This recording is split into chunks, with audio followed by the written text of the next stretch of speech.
take this moment to say a quick word here.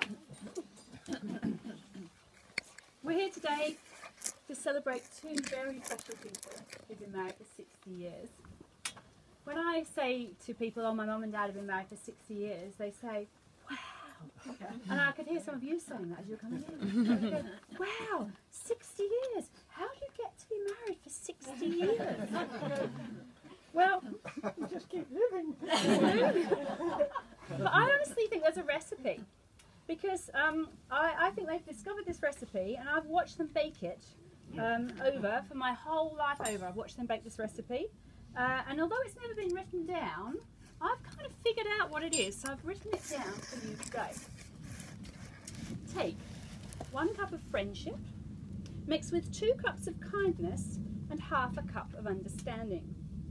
Add a generous glug of respect. We like Jamie Oliver, he does the glug. Yeah.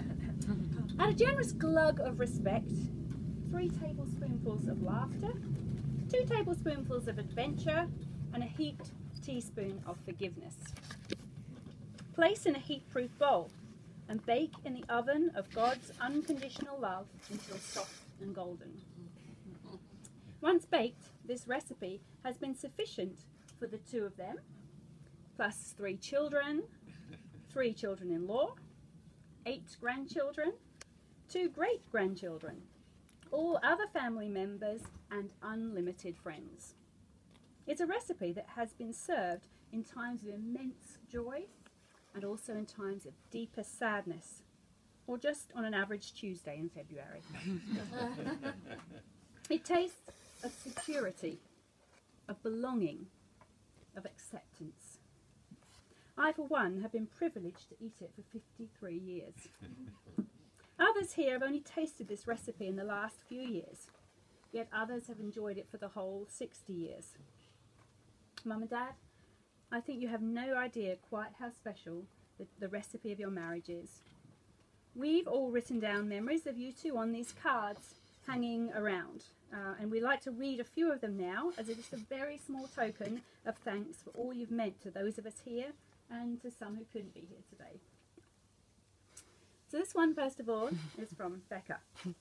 And this says, Christmas time 2013 Down Under. She says, when I casually climbed into the hot tub with you two in Warriewood at Peter and Jeanette's to surprise you, the look of surprises on your face was priceless. Rebecca. She was living in Brisbane for a year, and it was Mum's 80th birthday, and so we arranged for her to come down, and my husband went to the airport to meet her. And she just got her swimming costume and came in and got in the tub, and they went, This one hasn't got a signature on the end, but I know whose it is. It says, I remember bonfire nights at Shepperton and Ealing on alternate years. I always look forward to the Shepperton ones because Bill and I had the best sort of orange juice. Isn't that great? That's Helen, yeah? So we remember the orange juice. You did. You had that stuff that was in the cans. Is that the stuff? It was so yummy. Whatever happened to that? This one has only got the ending. So I'm going to read the ending and I'm going to go back to the beginning. It simply says, for goodness sakes, let him catch you.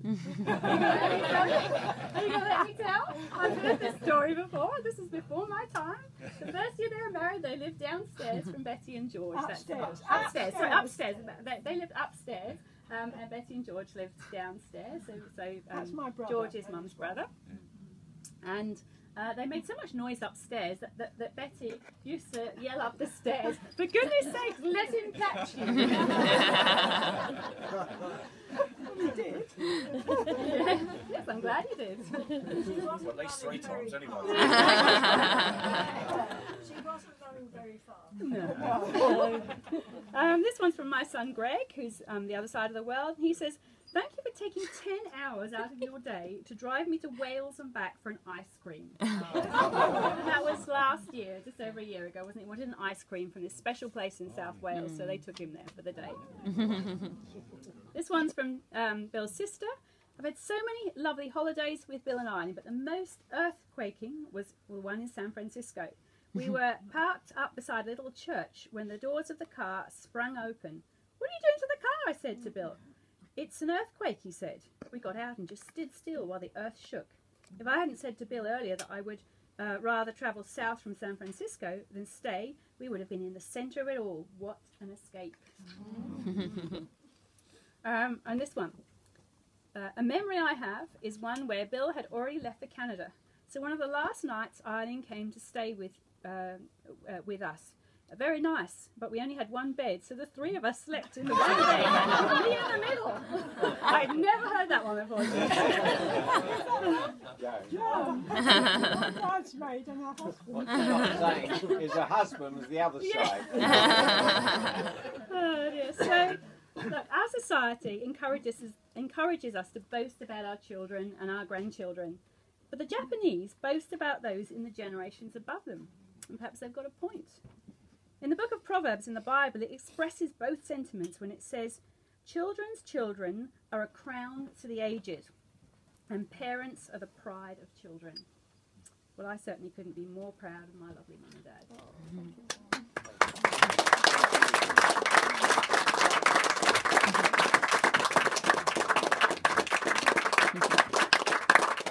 Okay, so now dessert is served, and then we'll have a little bit of a bit more talking bits after we've had our dessert. So please, would this table like to go to the dessert table?